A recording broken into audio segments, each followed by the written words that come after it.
kondisi terkini di Israel tuh kayak gimana sih Bu? Mulai dari bangunan, infrastruktur, kehidupan sehari-harinya nih selama perang ini nih gitu Bu.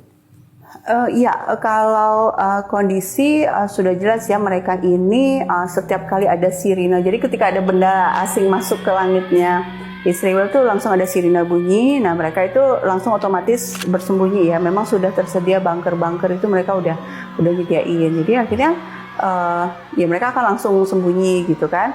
Tapi masalahnya yang akhir-akhir ini tuh dahsyat banget, maksudnya masif sekali ya serangan-serangannya sehingga mereka itu total 40 hari ini ya seolah ada di dalam terus, terkurung di bunker terus, sehingga protes lah mereka sama pemerintahnya kan.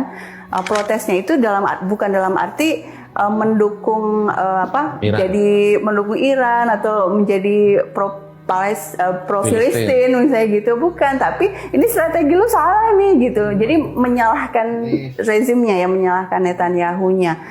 Ini kita jadi tidak terlindungi, kita jadi bisa diserang habis-habisan kayak gini, berarti Anda yang salah nih, strategi militer yang salah. Nah, itu demo besar-besaran juga sering terjadi, meminta perang dihentikan, tapi dalam konteks ini ya, bukan merekanya anti perang, enggak, tetap mereka kan sudah ada survei 80% orang Israel itu setuju kok dengan genosida di Gaza gitu loh. Jadi artinya kejahatan yang dilakukan oleh IDF di Gaza itu mereka oke-oke aja. Karena ada ideologi yang sudah ditanamkan sejak kecil kan ke mereka ya. Sejak kecil itu di sekolah-sekolah sudah mengatakan bahwa ini tanah buatnya mereka berhak di sini. Nah, terus orang-orang Filistin ini yang harus dimusuhi. Jadi mereka tumbuh besar dengan paradigma seperti itu. Sehingga yang saat ini terjadi, ya tadi itu saya bilang demo, terus juga ada kelompok-kelompok yang nggak mau untuk ikut perang, tidak mau ikut dalam militernya, terutama Gen Z. Nah, kalau Gen Z ini saya pikir ada karakteristik yang unik dari sisi mereka kan sangat terpapar dengan media sosial. Jadi mereka banyak juga yang kita salah ya, banyak, tapi tidak signifikan dibanding total semuanya. Nah, mereka ini kemudian yang bikin konten-konten di media sosial juga memprotes perang, terus menyatakan menolak, tidak mau ikut wajib militer. Terus juga data juga menunjukkan rumah sakit jiwa di Israel ini semakin penuh, overload, karena pada depresi orang-orangnya.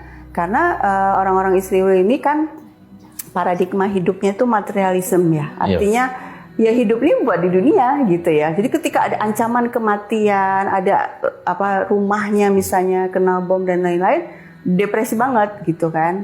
Termasuk juga tentara-tentaranya, itu juga banyak yang depres sampai harus dirawat di rumah sakit jiwa sehingga overload.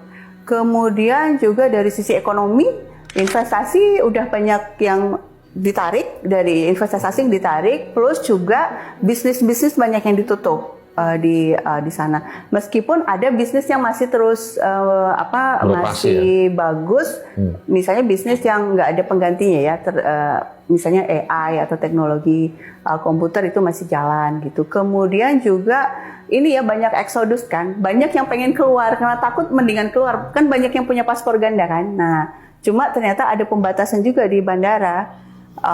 Nggak semua orang sekarang dengan mudah bisa lari keluar.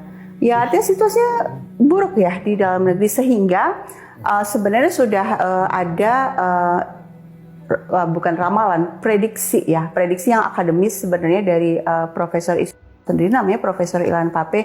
Dia bilang kalau dari sisi sejarah nih, di sejarah jatuhnya rezim-rezim di dunia, jatuhnya imperium di dunia selama ini, itu biasanya ada 3 syarat tuh. Pertama, perekonomiannya semakin sulit. Nah, ini yang terjadi di. Kemudian kohesi masyarakatnya semakin runtuh, semakin gontong-gontongan satu sama lain. Ini juga sedang terjadi. Terus yang ketiga, dukungan internasional yang semakin lemah gitu ya, semakin sedikit dukungan internasional yang dia dapat.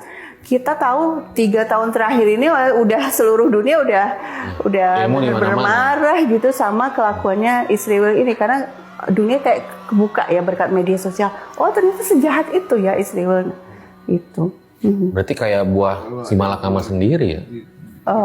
Maksudnya dari sisi apa? Ya mereka menganggap kayaknya yang dilakukan bakal menang gitu, ternyata malah balik ke diri mereka Iya, sendiri. iya. Jadi perpecahan internal tuh semakin membesar gitu ya di sana. Membesar, iya.